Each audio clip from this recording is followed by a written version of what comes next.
My name is Jill. I'm 43 years old, and thanks to LUNGevity, I'm a lung cancer warrior.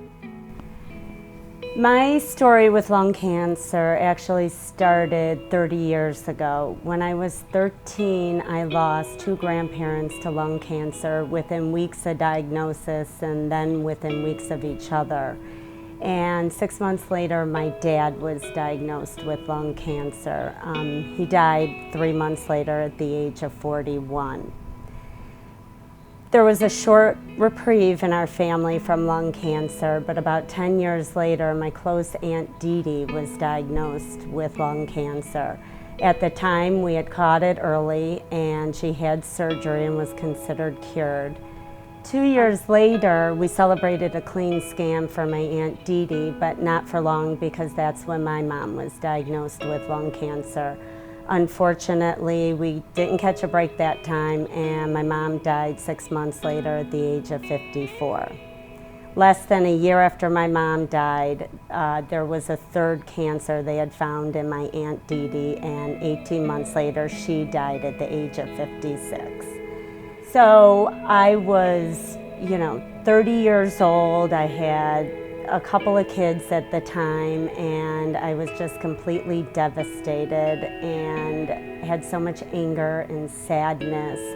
And I had just moved to the northern suburbs of Chicago. I had moved to Deerfield, and coincidence or fate, LUNGevity had just gotten off the ground. When LUNGevity started back in 2001, there was not a single organization in the country dedicated exclusively to lung cancer research. Because of LUNGevity now being the largest private funder in lung cancer research, there has been some remarkable progress. More and more young people are being diagnosed with lung cancer. Anyone can get lung cancer. It does not discriminate. If you have lungs, you're at risk. When I got involved with the group, it helped me in a couple of ways. First of all, I had not been around people who had some of the same experiences I had.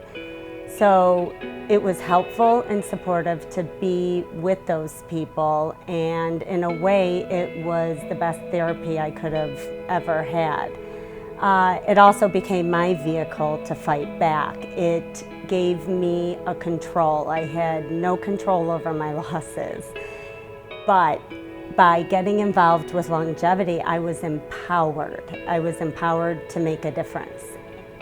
Another thing that LUNGevity had done for me is I was armed with knowledge. I was armed with friendships and relationships with the medical community, so I knew that I would be, taken care of.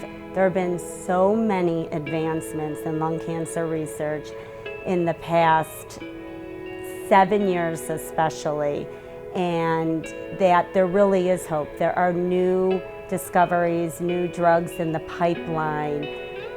Over the years, since my involvement in LUNGevity, I have been able to see so much in lung cancer research. There have been advancements that have changed people's lives.